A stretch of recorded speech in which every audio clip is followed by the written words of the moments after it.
안녕하십니까? 오늘은 나무강단 또 하나의 어휘 가지고 연구를 하겠습니다.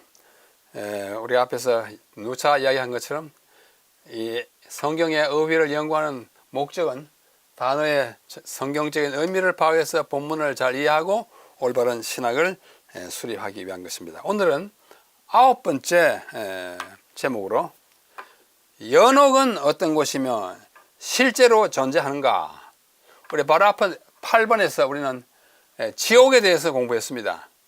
지옥이 어떤 것인지를 아마 성경적인 지옥의 의미를 파악했을 것입니다. 오늘은 연옥은 과연 실제로 존재하며 있다면 어떤 것인가 함께 공부해 보겠습니다. 연옥에 대하여 믿고 있는 사람들이 아주 많기 때문입니다. 자, 연옥이라는 이 말의 정의와 그 뜻을 규정하는 걸 정의라고 그러죠. 그리고 그 연옥을 말하는 그 연옥설의 기초가 뭔가 한번 생각해 보는 것입니다. 우리말 연옥이라고 하는 말은 라틴어 푸르가토리움, 이것이 영어로 되면서 펄가토리라고 되는 것입니다. 펄가토리를 번역한 것이 연옥인데, 한자로 연할 때 련, 두음 법칙에 의해서 연이 되지만 또 원래 련자거든요. 련은 쇠 불릴 련입니다. 쇠를 불린다 하는 말은 쇠를 불에 달고 가지고 그 성질을 변화시킨다는 그런 뜻이 쇠를 불린다라는 우리말이에요. 그런 뜻입니다. 그리고 옥은 연옥 할 때 옥은 감옥 또는 뇌옥도 감옥과 같은 말입니다. 좀 잘 쓰이지 않는 단어지만 감옥, 뇌옥 동의어예요. 그러므로 옥은 감옥이고 련은 쇠를 불리니까 그 감옥에서 쇠를 불리듯이 많이 말하자면 연단시켰어요. 연단이라는 할 때 연자 이렇게 씁니다. 그래서 뇌옥인데요, 즉 죄인을 가두어 두는 곳을 의미합니다. 연옥의 사전적인 의미는 다음과 같습니다. 죄인을 가두어 가지고 막 단련을 시켜요. 다 쇠괴시키고 더 의롭게 만들어 가지고 불을 떼 가지고 좀 달구어서 좋은 쇠로 만들듯이 그렇게 연단시키는 것을 연옥이라 이렇게 표현해요. 자, 이 동화새 국어 사전, 제가 책상 위에 놓고 늘 찾아보는 사전이 동화새 국어 사전인데요, 제가 인용할 때마다 그 사전에서 인용합니다. 자, 이 연옥이란 가톨릭에서 죄를 범한 사람의 영혼이 천국 또는 낙원에 들어가기 전에, 죄를 범한 사람이, 죄 안 범한 사람은 천국에 간다 그러죠. 그 들어가기 전에 불에 의한 고통을 받음으로써 그의 죄가 씻어진다는 곳입니다. 아시겠죠? 그래서 천국과 지옥의 중간 지점을 연옥이라 그럽니다. 아주 못돼 가지고 지옥에 갈 사람은 가고, 아주 좋아서 천당 갈 사람은 가고, 천당에도 가기 부족하고 지옥에 가기에는 좀 억울하고 하는 그런 사람들이 1차적으로 가는 것을 연옥이라 이렇게 표현하는 것 같습니다. 이 라틴어 푸르가토리움, 영어의 펄가토리라는 말은 라틴 말 푸르가르라는 말은 영어에도 pure라는 순수한 깨끗한 거 있잖아요. 그 같은 어원을 씁니다. 푸르가르라는 말은 깨끗하게 하다, 정결케 하다입니다. 영어로 to make clean 또는 purify, 푸르가르 purify 같은 말이에요. 이러한 동사에서 파생된 명사가 푸르가토리, 그러니까 깨끗하게 하는 공간, 곳, 기본적으로 정결케 하는 곳, 죄를 씻는 곳이라는 의미가 푸르가토리움에 들어 있습니다. 정결케 하는 곳이에요. 아직도 좀 더러우니까 죄를 씻는 곳이에요. 아직도 죄가 좀 있으니까. 그래서 이 단어가 우리말로 연옥으로 번역됐고, 어떤 때는 정죄계라고도 번역돼요. 정죄계, 죄를 깨끗하게 하는 세계, 곳, 죄를 정결케 하는 곳, 이렇게 번역하기도 합니다. 그러나 보통은 연옥이다. 가톨릭 백과사전이라는 사전이 있어요. 굉장히 훌륭한 사전입니다. 큰 사전이에요. The Catholic Encyclopedia라고 하는 이 사전에서 연옥, 펄가토리라고 하는 영어 펄가토리를 정의하기를 다음과 같이 하고 있습니다. 그래서 그대로 직접 인용한 거 영어입니다. 영어를 읽으실 분들은 읽으시고, 이것을 번역하면 다음과 같습니다. 가톨릭 백과사전에 연옥을 정의한 백과사전의 그 설명이에요. 하나님의 은혜 가운데 이 세상을 떠난 자들로서 은혜를 안 받고 떠나갔으면 다 갖고만 지옥 갈 텐데요. 그래서 은혜를 받고 떠난 자들로서 소죄, venial fault라고 그래요. venial fault. 소죄 용서받을 수 있는 과실들. 과실이라는 말이 열매가 아니고 이제 이렇게 잘못된 일을 과실이 많다 그러지 않습니까? 예, 과실, 허물이 많단 말이죠. 그러한 용서받을 수 없는 큰 죄가 아니고 오늘 소죄는 용서받을 수 있는 과실들로부터 완전히 자유롭게 되지 못하거나 그들의 범죄 때문에 온전히 속죄, satisfaction. 우리가 이 앞에서 우리가 이 속죄라는 말 공부할 때, 속량이라는 말 공부할 때 이 단어 썼죠. 속죄라는 말이 영어로는 여러 가지 있다고 그랬습니다. 그렇죠? 속죄, 뭐 redemption도 있고, 또 satisfaction도 있고, 또 뭐 있어요? substitution도 있고, expiation. 우리말 다 속죄인데 이것은 내가 지은 죄로 말미암아 그것을 잘못된 것을 옳은 것으로 보충하는 또는 그 공의를 만족해 하는 그런 걸 satisfaction이에요. 속죄예요. 이 충족을 하지 못한 자들이 일시적 형벌을 받는 장소 또는 상태라고 합니다. 장소 또는 상태예요. 왜? 일시적인 형벌을 받는 장소예요. 누구? 죄를 짓기는 지었는데 너무 큰 죄는 아니니까 조금 이렇게 단련시켜서 그것을 불로서 좀 태워가지고 깨끗하게 해서 천국으로 보내는 과도기적인 그런 공간 또는 상태라고 번역을 하고 있어요. 자, 근데 중세 교회에, 특별히 가톨릭 교회에, 중세 교회는 다 가톨릭 교회입니다. 마틴 루터가 종교개혁 이렇게 해가지고 개신교를 시작하기 전까지는 다 교회가 다 가톨릭 교회였어요. 그 중세 교리에 의하면 인간의 죄는 크게 두 가지로 나뉩니다. 하나는 용서를 받지 못할 무겁고 큰 죄, 즉 대죄, 영어로는 mortal sins, 아주 치명적인 죄, 대죄 또는 중죄라고 할 수 있어요. 이 중죄를 지으면 뭐 영락 없이 어디로 가요? 지옥 가요. 둘째는 소죄가 용서를 받을 수 있는 가벼운 죄, 즉 소죄, venial sins. 이걸 경죄라고도 할 수 있겠죠.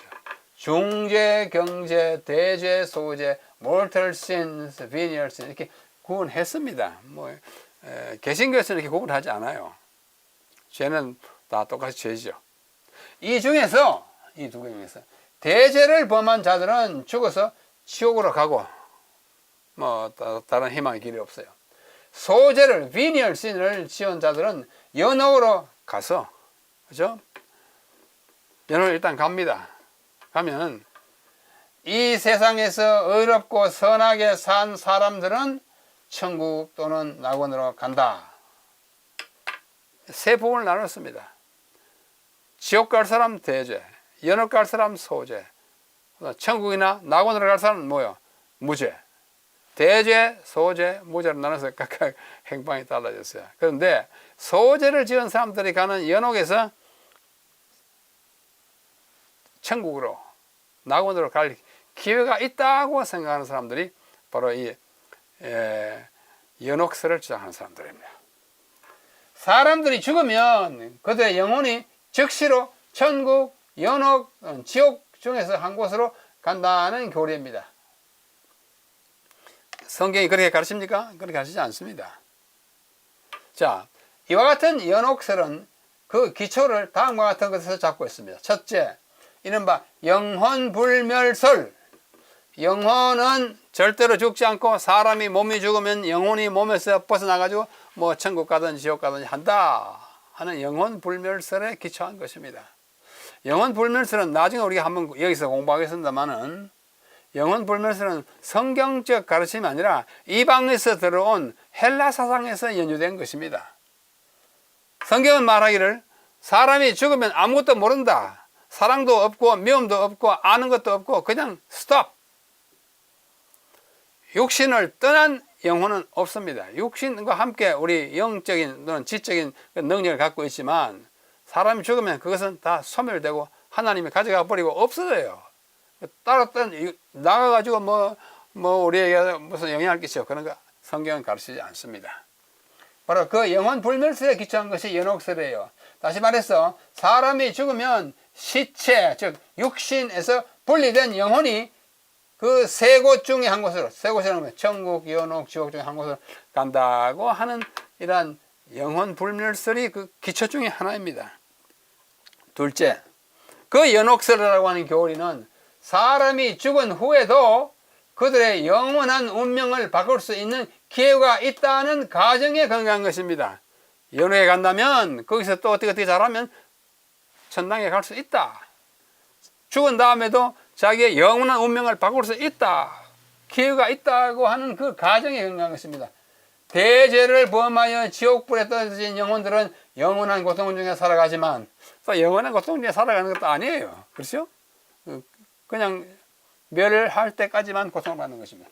소죄를 지어 연옥에 간 영혼들은 일정한 기간이 흐른 다음에는 천국으로 갈 수 있다는 가설이에요. 가정에 근거한 것입니다. 성경에 그렇게 가르칩니까? 죽더라도 다음에는 또 second chance, 제2의 기회가 주어진다고 성경에 가르치지 않습니다. 죽기 전에 우리가 다 회개하고 죽어야 돼요. 그러므로 연옥에 관한 교리는, 연옥설은 영혼 불멸설 immortality과 사후 운명 변경 가능설, 뭐 제가 만드는 용어지만도 좀 길지만은 뜻은 알겠죠? 사후에라도 우리의 운명을 변경을 하는 것이 가능하다고 하는 그 설이 올바른 교리나 성경의 가르침일 경우에 한해서만 연옥은 설은 바로 서는 것입니다. 이 두 개의 설이 성경적으로 입증될 때에만 그 존립이 가능해집니다. 이 연옥설이. 이 둘 중에 하나라도 성경에 위배되면 연옥설은 아예 그 기초가 없어지는 것입니다. 이 두 개의 초석, 영혼 불멸설, 사후 운명 변경 가능설 중에서 하나라도 옳지 않은 것으로 판명되면 연옥설은 무너지고야 말 것입니다. 자, 그러면 연옥설의 기원과 배경을 한번 살펴보겠습니다. 기독교, 그리스도교 역사의 첫 두 세기, 즉 AD 200년까지, 한 세기가 100년이니까 첫 두 세기는 1년에서 200년까지죠. 이 200년까지는 연옥이라는 단어가 사용되지 않았습니다. 어디에도 사용된 것이 없어요. 그러다가 로마 황제 테오도시우스라고 하는 황제가 있었습니다. 4세기 말에 379년부터 395년까지 황제였던 테오도시우스가 기독교를 로마 제국의 공식적인 종교로 삼는다는 칙령을 발표하자 수천 명의 이교도라는 것은 뭐 로마, 그리스의 그 잡다한 종교를 믿던 사람들이, 그죠? 교회로 밀려 들어오면서 그들의 이교적 신조 교리들과 전통들을 가지고 들어오게 되었어요. 거기에 묻어 들어온 것이 이 영혼 불멸설입니다. 또 연옥설입니다. 그들의 이교적 신조들, 교리, 로마인들, 그리스인들 또는 기타 지역의 그 이교적 신조들이 중에 하나가 바로 사람이 죽은 다음에 그들의 죄를 속죄할 수 있는 이른바 정화의 장소가 있다는 신조였어요. 있으면 참 좋지요. 죽은 다음에도 다시 또 다른 기회가 있다는 의미에서 좋을 겁니다. 그러나 성경이 가르치는 하나님의 진리는 아니에요. 그리스도스러운 것입니다. 이러한 개념이 AD 600년경에 그때 교황이 있었는데 그레고리우스 the Great, 그레고리우스가 여러 사람이 있기 때문에 이 사람은 그레고리우스 the Great, 대그레고리우스라고 합니다. 이 대그레고리우스가 광신적인 신앙 때문에, 그가 가졌던 광신적인 신앙 때문에 이 개념이 더욱더 어떻게 확산됐습니다. 더 널리 퍼졌어요. 자, 앞에서 인용한 가톨릭 백과 사전에 의하면 교황 그레고리우스 대제는 가톨릭 교인들은 정결케 하는 불로서 그들의 과실들을, 잘못들을 속죄할 것이며, 불로서 그 고통은 현세에서 어떤 사람이 당하는 것보다도 더 견디기 어려운 것이다 라고 이 그레고리우스가 말했어요. 죽은 다음에 다시 정화된다. 근데 그 정화되기 위해서는 굉장한 고통을, 뜨거움을 느껴야 한다. 이 세상에서 느끼는 그 어떤 것보다 더 괴로움을 당하면 그 다음에 정화될 수 있다. 이렇게 아주 설파했습니다. 이 말은 그리고리우스가 처음으로 한 거 아니에요. 일찍이 아우구스티누스, 흔히 말하는 어거스틴, 어거스틴이라는 말은 참 뭐 영어도 아니고 한국말도 아니고 어거스틴, 아우구스티누스입니다. 이 아우구스티누스가 354년에서 403년에 살았는데 이 사람이 말한 말인데 이 그레고리우스가 인용한 것에 불과합니다. 인용했어요. 어떻게? 죽은 다음에 다시 기회가 있는데 그 기회를 살리려면 굉장한 노력과 고통을 겪어야 한다 하는 것이었어요. 이와 같이 사후의 정결을 가르치는 사상이 교회 내에 퍼지고 있었지만 연옥이라고 하는 펄가토리라고 하는 말이 그 장소를 가리키는 단어로 사용되기 시작한 것은 1160년과 1180년 사이 12세기 후반이었습니다. 그때까지는 그런 개념은 있었지만 그 장소를 연옥이라고 펄가토리라고 일컫는 단어는 사용되지 않았어요. 그러다가 이것을 자크 르 고프라고 하는 프랑스 사람이겠죠. 자크 르 고프가 말하기를 연옥의 탄생. 이때부터 연옥이라는 단어를 사용하기 때문에 이 사람이 말하기를 연옥이 탄생한 거다라고 일컬었습니다. 그로부터 또 몇 세기가 지난 후에 피렌체, 이탈리아의 저 북부 도시에 있는 도시 피렌체, 영어로는 플로렌스라고 그러죠. 피렌체의 공회가 있었는데 1431년에 있었던 피렌체 공회가 발표한 연합칙서라고 있어요. Decree of Union. 직서는 이 연옥서를 틀림없는 교리, 영어로 표현하면 infallible dogma, 틀림없는 교리로 선언하였고, 연옥이 틀림없이 있다 이렇게 선언하는 거예요. 했고, 그다음에 그로부터 130여 년이 지난 후에 열린 트렌트 공회였어요. 1563, 16세기 후반이죠. 이 트렌트 공회는 이 앞에 것을 기초해가지고 다음과 같이 재확인하는 결의를 했습니다. 좀 길어요. 제가 읽어볼게요. 가톨릭 교회는 성령의 지시를 받아 공회들과 최근의 종교연합회의에서 교시된 교부들의 오랜 전통과 성경으로부터 연옥이 존재한다는 것을 인정하고 거기에 있는 영혼들이 신도들의 대도, 살아있는 신도들이 대신 드려주는 기도에 의하여 그러나 원칙적으로 간합된 제단의 희생 제물에 의하여 도움을 받게 된다는 사실을 인정하는 한편 죽은 사람도 살아있는 사람이 그를 위해서 대도, 대신 기도해 주거나 또는 희생 제물을 바쳐주면 그들이 더 좋은 곳으로 갈 수 있다는 그러한 교리를 받아들이고 인정하는 한편 거룩한 의회, Holy Synod, 거룩한 의회는 그들이 하는 그 아주 최고 회의에 있었어요. 이 거룩한 의회의 주교들에게 그들이 연옥에 관한 교부들의 건전한 교리를 어디서나 가르치고 설교하며 신도들이 받아서 믿게 하도록 명령하였다. 이 트렌트 공회가 결정문을 내렸습니다. 이래서 공식적으로 연옥이 실제로 존재하는 것처럼 생깁니다. 이래하여 연옥설은 그때로부터 지금까지 500여 년 동안에 가톨릭 교회의 확고한 교리로 자리매김을 하게 됐어요. 그래서 가톨릭 교회들은 연옥을 거의 다 믿습니다. 역사적인 그 배경 때문에 그래요. 그리스도교의 많은 정통 및 비정통 또는 이단 교리들이 그러하듯이 어느 날 정통 교리도 그러고 비정통 또는 이단도 그러고 어느 날 문득 어떤 이론이 딱 나온 거 아니에요. 지금 연옥을 보듯이 일찍부터 점점 발달해가지고 고정되는 어떤 자기들 나름의 교리가 되는 것입니다. 그렇듯이 연옥설도 어느 날 갑자기 생겨난 교리가 아닙니다. 각 교리에는 직접적인 기원이 되거나 간접적으로 영향을 끼친 사상들이 존재합니다. 연옥설의 경우는 뭐예요? 영혼 불멸설과 사후의 운명이 바뀔 수 있다는 그런 것들이 막 종합돼가지고 점점 발달해가지고 어느 회의에서 이렇다 하고 선언하게 되는 것이에요.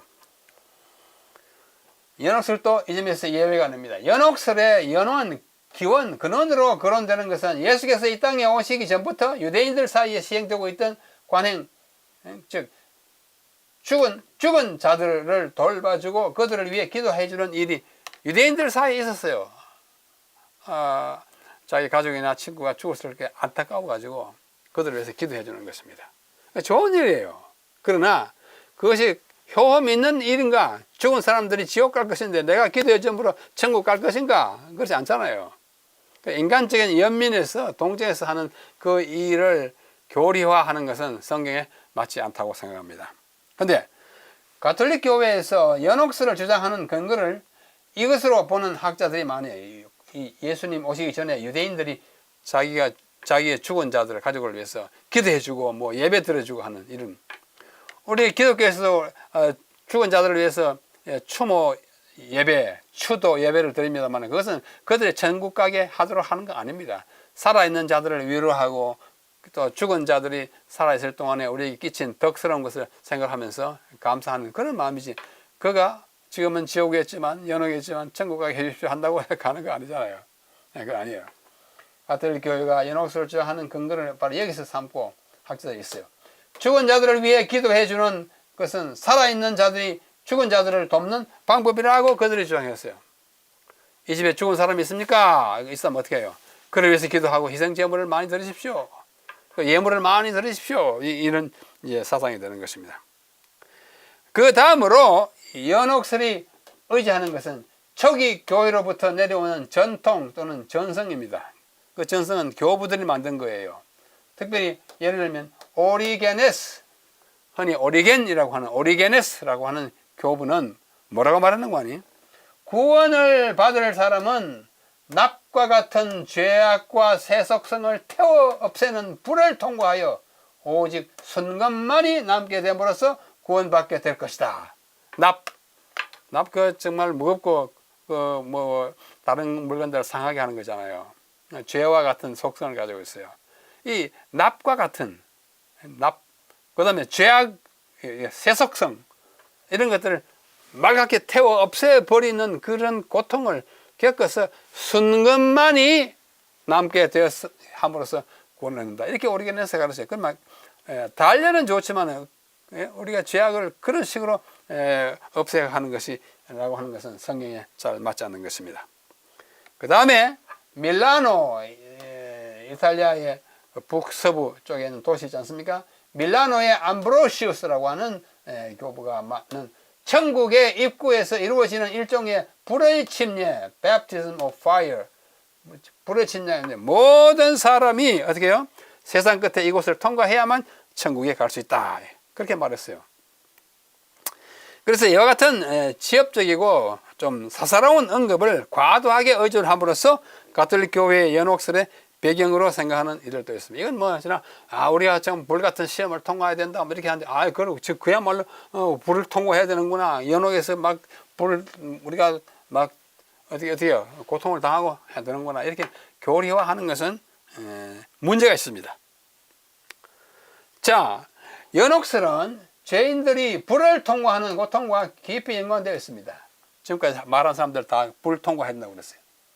죄를 정결케 하는 것은 물이나 다른 수단으로 이루어지는 것이 아니라 불로 사로지고 소각되어야 한다고 믿었어요. 불을 통과해야 된다고.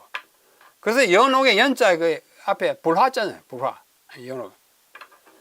이런 과정을 통하여 죄인은 극도의 고통을 겪게 되는데 이와 같은 고통, 극도의 고통은 그 당사자의 죄의 경중, 가볍고 무거움과 또 다음에 그가 죽었지만 살아있는 가족, 친지들이 그를 위해 드려주는 기도, 즉 대도 및 그들이 살아있는 사람들이 바치는 헌금의 액수에 의하여 결정된다고 그들이 말했어요. 돈을 많이 죽은 사람을 위해서 많이 바치면 빨리 세가지고 사회받고 간다. 그 다음에 그래가지고 나온 것이 뭐예요? 면죄부잖아요. 인달전스, 면죄부예요. 그래서 이 교황이 이것을 발표해가지고 어떻게 했습니까?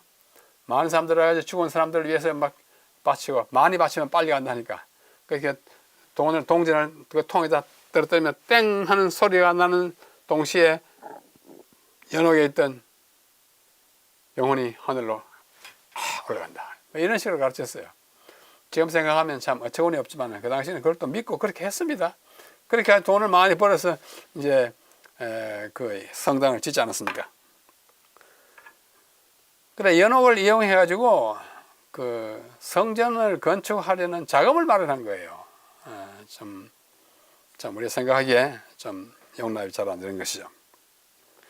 그들이 말하는 정결하게 하는 불, purgatius ignis, 정결하게 하는 불, ignis, 영어의 ignite가 여기서 옵니다. purifying fire. 이 정결하게 하는 불이라는 표현은 그레고리우스 교황이 사용한 것이지만 앞에 했잖아요. 대그레고리우스. 이와 비슷한 개념을 말하는 교부들이 여럿이 있습니다. 예컨대 오리게네스도 불이 영혼을 정결하게 한다 필요가 있다고 말했고, 니사의 그레고리우스는 다른 그레고리우스예요. 그레고리우스도 정결케 하는 불에 관하여 말한 적이 있어요. 뭐 태워야 없어지니까 불에 관한 이야기를 말할 수밖에 없습니다. 또한 아우구스티누스, 흔히 말하는 어거스틴, 아우구스티누스는 어떤 죄인들은 이 세상에서나 다음 세상에서도 용서를 받지 못하지만 아주 중한 죄, 아까 했죠? 중죄 또는 대죄, mortal sin, 그런 용서를 받지 못하지만 다른 죄인들은 이 세상에서는 용서를 받지 못할지라도 오는 세상에서는 용서를 받는다. 그 오는 세상이 어딘가 하면 연옥이에요. 이렇게 말함으로써 연옥의 존재를 인정하는 듯한 진술을 어거스틴이 했습니다. 아우구스티누스가. 참 여러 사람이 그렇게 말했어요. 그래서 생겨난 이 연옥설이 어떤 발전 과정을 겪었느냐 한번 보겠습니다. 세월이 흐름에 따라 연옥과 관련된 일화들과 문서들이 많이 나타났어요. 그 중에 한 예를 들면 1206년에 영국의 썰크힐이라는 농부가 있었는데, 그가 말하기를 그는 성 줄리언이라고 하는 그 이제 성인, 성자, 이제 사람이 죽으면 살았을 때 아주 훌륭하게 사는 사람들을 성인으로 이렇게 추대하지 않습니까? 그 중에 한 사람이 줄리안이라는 사람이 있었는데, 이 성 줄리안, 세인트 줄리안을 만났다 그래요. 썰클이라는 농부가 돌아간 성자, 성인 줄리안을 만나가지고 그에게 이끌려서 연옥을 여행했다는 주장을 내놓았어요. 아, 성 줄리안이 나를 데리고 연옥에 갔는데, 연옥에 갔더니 뭐 이러하더라면서 이야기를 막 했어요. 그런 일화들이 생겨났어요. 그는 연옥에 있는 고문실, torture chamber, 고문실이라고 불리는 방에 대하여 자세히 기술하니까 뭔가 살았을 때 잘못한 것 때문에 막 고문을 많이 당하는 그 이야기를 했는데, 이것을 교회 역사가인 웬도버의 로저라고 하는 역사가도 썰크힐의 이야기를 받아들였다고 합니다. 아, 연옥에 대해서 말하면서 썰크힐이 줄리안이라고 하는 성도의 성자의 이끌림을 받아가지고 고문실까지 갔다 왔단다. 뭐 이렇게 역사에 기록할 만큼 그들이 이제 받아들이게 됐다 그것이죠. 그 다음에 이 가톨릭 교회 연옥설에 결정적인 힘이 되어준 사람은 누구냐 하면 이탈리아의 신 단테 알리기에리. 단테 알잖아요. 그 유명한 단테 13세기 14세기 유명한 로마의 시인이고 유명한 책을 썼어요. 그 책이 뭐냐면 신곡이라는 책입니다. 디비나 코메디아, 영어는 The Divine Comedy, 신곡, 신성한 곡. 이 곡이라는 것은 희곡, 뭐 그런 뜻이에요. 이라는 작품에서 연옥을 남반구, 우리 지구가 있으면 북반구 남반구지 않습니까? 이 남반구에 있는 하나의 산으로 묘사하였어요. 뭐를? 연옥을 했고, 그 산을 그곳의 유일한 산으로 나타냈어요. 아무 산도 없는데 혼자 다 했는데 거기가 연옥이다 나타냈어요. 두 번째 기회를 부여받은 영혼들은 이 연옥산에 와 있었고, 거기에는 2개의 청계가 있었고, 그 밖에도 7개의 청계들이 또 있었는데, 이것들은 7가지의 중죄, 아까 얘기했죠? 중죄, 경죄, 대죄, 소죄하네. 중죄를 상징하고 그 죄들에 대해서는 풍자적인 형벌들이 가해졌어요. 이게 희곡이니까, 단테의 신곡이라는 희곡이니까 뭐 이야기인데, 그러니까 아주 풍자적으로 막 기록을 많이 해놨어요. 신곡을 보신 분들은 기억할지도 모르겠습니다. 이 사람이 단테 알리기에리라고 하는 신곡을 쓴 단테의 초상화 그림이고, 이게 남극에 있는 연옥산이에요. 단테가 연옥산을 바라보면서 신곡을 쓰고 있습니다. 다 상상의 날개로 가보는 세상이죠. 예를 들면 이 아까 그 연옥산 중에 교만층이 7개 있어 그러죠. 교만층에 있는 영혼들은 거대한 돌들에 짓눌려서 교만의 신뢰들을 바라보게, 자기가 얼마나 교만한지 그 신뢰들을 다 바라봐요. 그렇게 하면서 회개하는 거예요. 극심한 고통 끝에 맨 꼭대기 층에 7개 중에서 올라가면 하나씩 하나씩 고통을 겪은 다음에 올라가면 예루살렘의 맞은편인 에덴 동산에 있게 된다 그랬어요. 이리하여 그들은 모든 죄를 씻고 완전하게 되어 이 지상의 낙원에서 한동안 기다리다가 마침내 천국으로 올라간다. 이와 같이 중세의 연옥은 실제적인 장소의 개념으로 생각되었어요. 죽으면 그 산에 간다. 이 단테가 쓴 책이 얼마나 영향력이 컸던지 거기에 나오는 모든 장면들을 우리가 문학적인 작품으로 보지 않고 실제적인 무슨 계시처럼 다 받아들였어요.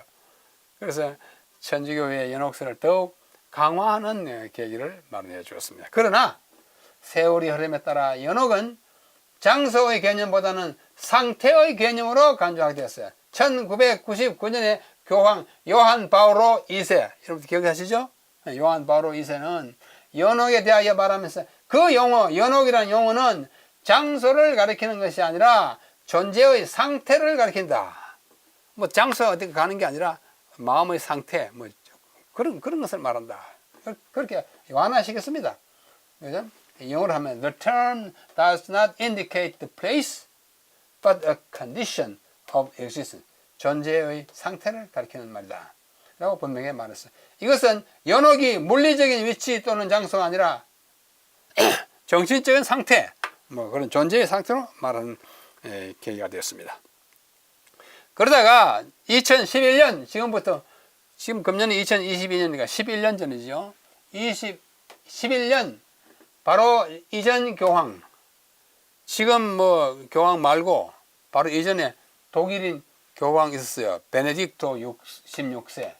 베네딕토는 제노아의 성녀 카테리나, 이 사람이 언제 사람인가는 15세기 16세기 사람인데, 카테리나에 대하여 말하면서 그녀가 살던 당시의 사람들은 연옥을 장소로 이해했으나 그녀 자신은 내면적으로 정결케 하는 불, 예컨대 하나님이 무한한 사랑에 비하면 너무나도 부정하고 죄된 자신에 대하여 깊은 슬픔과 회개를 경험하는 것 또는 곳으로 이해했다고 이 베네딕토 16세가 말했어요. 다시 말했어요. 앞에 있던 요한 바오로 2세와 마찬가지로 연옥은 우리가 죽은 다음에 가는 어떤 장소가 아니다.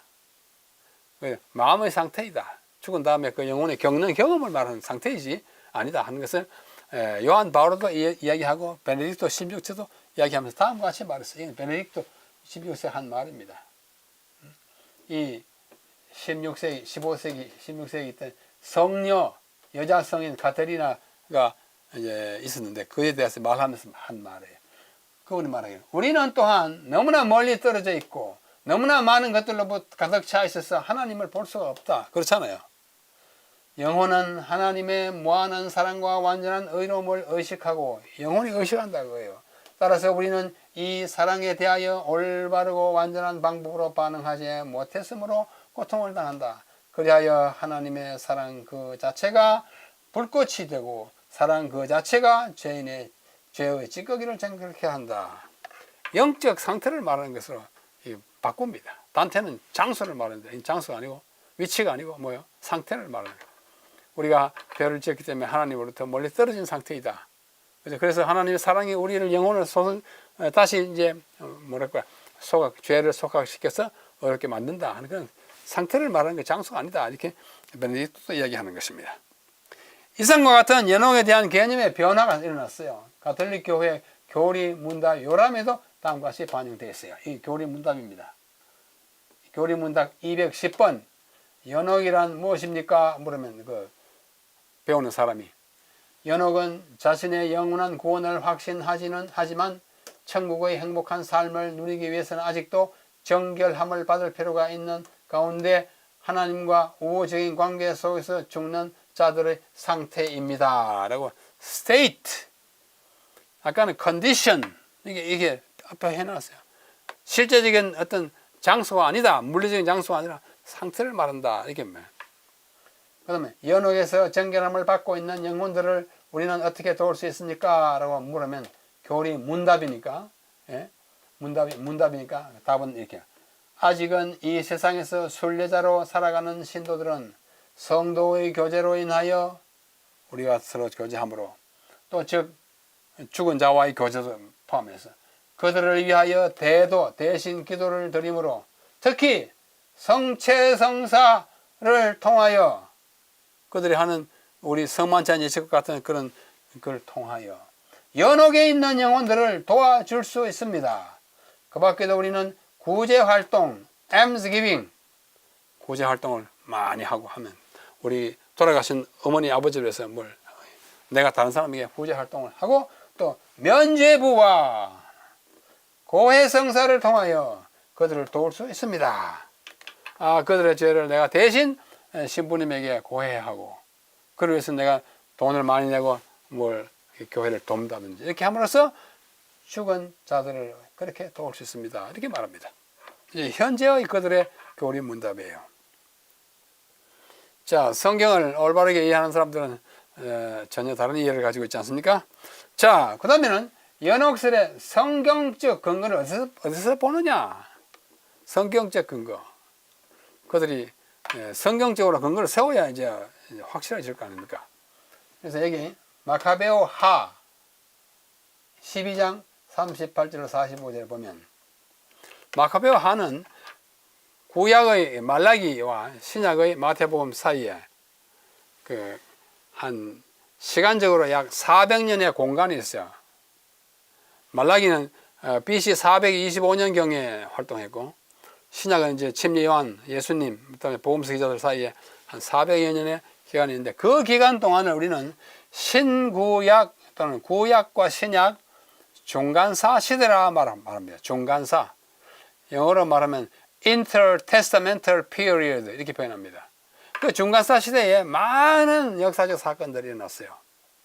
특별히 BC 2세기에 유대인들이 알렉산드로스라고 하는 헬라의 그 큰 왕이 온 세계를 점령하고 그가 죽고 난 다음에 네 장군에게 그 나라를 제국을 이렇게 분할했을 때 특별히 이 유다를 팔레스타인을 책임진 사람이 아주 유대인들을 괴롭혔습니다.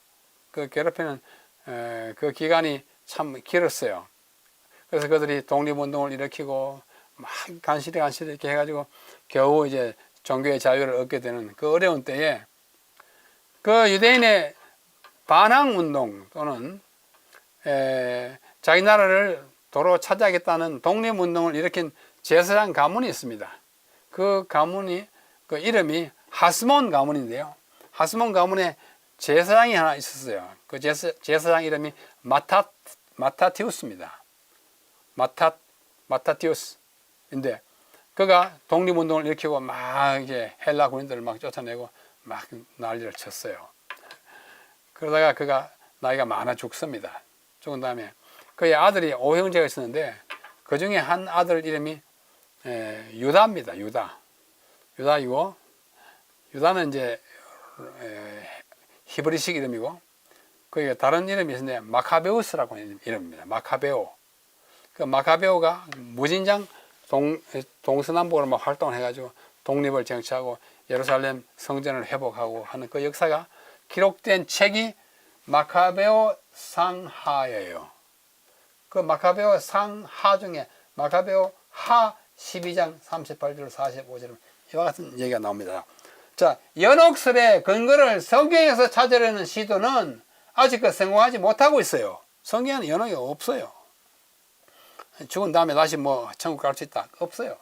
왜냐하면 성경에는 연옥이라는 단어가 한 번도 사용되지 않았고 연옥의 존재를 암시하는 구절도 찾아볼 수가 없기 때문입니다.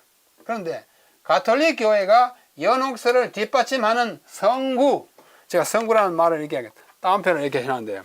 소위 성구, 우리는 그걸 성구라고 생각하지 않아요. 그러나 그들은 성구라고 생각하는 그 구절이 있냐면은 마카베오 하 12장 38절 45절입니다. 먼저 이 본문을 한번 읽어보겠습니다. 이 본문은 공동번역이라고 하는 성경에 이 마카베오가 있습니다. 외경인데 그들은 정경으로 생각해요. 자, 마카베오 하 12장. 그리고 그 후 유다는 아까 그 마따디아의 5 아들 중에 한 아들이 아버지를 계승하여 독립운동을 하던 그 유다, 마카베오가 유다예요. 는 자기 군대를 모아 아둘람이라는 도시로 갔다. 제7일이 다가오기 때문에 안식일이죠. 유다인들은 관습대로 몸을 깨끗이 하고 그곳에서 안식일을 지켰다. 유다와 같은 유다예요. 그의 부하들은 전사자들의 시체를 묻어야 할 날이 촉박하였으므로 시체들을 거두려 가야만 했다. 그 시체들을 그 다음날 조상들의 묘소에 운반하여 친족들의 옆에 함께 묻어주려고 했던 것이다. 그런데 그 시체 하나하나의 옷을 덜쳐보니 그들은 얌니아의 우상을 부적으로 지니고 있었다. 그 얌니아 사람들이 갖고 있던 우상 같은 거 뭐 이렇게 주머니 닦고 있었어요. 부적 같은 거예요. 이렇게 있었어요. 유다인이 이와 같은 물건을 몸에 지니고 있는 것을 율법은 금하고 있었습니다. 그 우상을 갖고 다니면 안 되잖아요. 부적 같은 거. 우리 그리스도인들 그런 거 하지 않습니다. 하나님 믿고 다 살아야 되는데. 그만 이랬어요. 그래서 그들이 이 죽은 병사들이 왜 죽었냐? 부적을 얌니아의 그 우상 같은 조그마한 물건들을 가지고 다녔기 때문에 그들이 죽었다는 것이 분명하게 되었다. 그들 생각이 그랬어요. 그리고 죽은 자들이 범한 죄를 모두 용서해 달라고 애원하면서 기도를 드렸다. 이게 문제입니다. 죽은 사람들이 이제 죽어가지고 이제 보니까 뭐 주머니에서 뭐 나오니까 이때는 죽었겠다. 하나님 안 믿고 부적 같은 우상을 숭배해서 죽겠다 하면서 아이고 우리 동료 우리 병사들 그렇죠? 동료 병사들이 죽었잖아요. 헬라인들과의 이게 셀류시드 왕조하고 셀류코스하고 싸워가지고 죽었잖아요. 죽은 사람들을 위해서 죽은 자들을 그 죄를 용서해달라고 애원하며 기도했다. 죽은 자를 위한 기도가 여기 나오는 것입니다. 계속해서 고결한 유다는 그 장군 유다는 군중들에게 뭐라고 하며 죄 지은 자들이 받은 벌이 죽음이라는 것을 눈으로 보았으니 이제는 그들도 죄를 짓지 말라고 권고했어요. 여러분 이 사람들이 왜 죽은지 아십니까? 이 우상을 갖고 다니다 죽었습니다. 여러분들은 절대로 죄를 짓지 마십시오. 이렇게 권했다고요. 그리고 유다는 각 사람에게서 모금을 하여 은 2,000 드라크마를 모아 그것을 속죄의 제사를 위한 비용으로 써달라고 예루살렘으로 보냈다. 누구를 위한 속죄요? 죽은 사람을 위한 속죄. 이렇게 했어요. 이것이 굉장히 중요한 문서인데도 불구하고 성경에 들어오지 못한 것은 이와 같은 비성경적인 요소를 포함하고 있기 때문이에요. 죽은 자를 위해서 뭐 2,000 드라크마가 아니라 아무리 많이 갖다 바쳐도 그들을 용서할 수 있는 거 아닙니다. 그가 이와 같이 숭고한 일을 한 것은 뭐 일 자체는 숭고해. 죽은 사람들 위해서 뭐 하는 거니까. 숭고한 것은 부활에 대해서 생각하고 있었기 때문이었다. 만일 그가 전사자들에게 부활할 수 있다는 희망을 가지고 있지 않았다면 죽은 자들을 위해서 기도하는 것이 허사이고 무의미한 일이었을 것이다. 그가 죽은 자들을 위하여 속죄의 제물을 바친 것은 그 죽은 자들이 죄에서 벗어날 수 있게 하려는 것이었다. 마가베오하. 봐라! 여기 있지 않느냐? 성경에. 그러나 우리는 성경이라고 생각하잖아요. 네, 성경 아닙니다. 여기에 분명하게 나타나는 두 가지 사상이 있어요. 첫째는 죽은 자들을 위하여 기도하는 거. 아까 봤죠? 간절히 기도했어요. 열렬히 기도했어요. 또 하나는 그들을 위해 속죄의 제사를 드리려고 은 2,000 드라크마를 모아 예루살렘을 보낸 것입니다. 기도하고 속죄의 예물을 보내고 여기서 연옥의 근거를 찾고 있는 것입니다. 이것은 영락없이 연옥설을 지지하는 것으로 보입니다. 그래서 가톨릭 교회는 이 본문을 마카베오 하 12장을 연옥설을 주장하기 위한 기초로 삼습니다. 더욱이 가톨릭 교회에게 있어서 마카베오 상하는 외경이 아니라 우리는 외경, 경 밖의 일이라 그거는 영감된 글이 아니라고 생각하는데 그들은 외경이 아니라 제2정경, 디우테로 캐논, 캐논 정경인데요. 제2정경이다 그럽니다. 말라기까지는 그냥 정경, 다른 한 10서너 권 책은 제2의 정경이라는 이름으로 정경의 일부로 간주하기 때문에 연옥설의 기초로 삼기에 그들로서는 안성맞춤이에요. 우리는 성경을 정경으로 이렇게 정경화하는 과정에 이것도 제외됐기 때문에 하나님의 영감된 기록이라 볼 수 없다 해서 믿지 않습니다. 그냥 참고는 하지만 믿지는 않아요. 그러나 마카베오 상하는 역사적으로 하나님의 영감된 기록으로 인정받지 못하는 외경, 아포크리파, 외경입니다. 외경은 상당한 역사적 가치를 지니고 있기는 하지만 그 당시에 아까 신구약 중간사 시대의 역사를 잘 얘기해주는 역사적 사건을 많이 보여주고 있긴 하지만 거기에는 영감의 흔적과 권위가 결여되어 있고 많은 부분은 전설과 신화로 되어 있습니다. 그리고 성경의 다른 부분과 일치하지 않아요. 사람이 죽으면 아무도 모른다고 그러는데 거기서 와가지고 연옥가가지고 또 뭐 해서 천국 간다는 다른 성경책에서는 그것이 인정받을 수 없기 때문에 우리는 거절합니다. 그래서 그 책들은 정경화, 정경으로 성경을 구분할 때 옛날에 경전을 정경과 정경 아닌 것으로 구분하는 것을 정경화하는 과정에서 탈락하여 정경 밖의 책, 즉 외경으로 분류되고 말았습니다. 그러므로 기독교의 어떤 중요한 교리의 근거를 외경에 두는 것은 합당하지 않습니다. 정경에 둬야 돼요. 외경에는 정경의 내용과 상치되거나 이교적인 풍습과 가르침이 상당히 많이 혼합되어 있으므로 우리가 안심하고 이용하거나 우리의 교리의 근거로 삼을 수 없습니다. 그래서 그걸 받아들이지 않는 거예요. 그 다음에 그거는 외경이니까 그러면 정경 안에서 뭐 없냐? 찾다 보니까 마태복음 12장 31절 32절 나옵니다.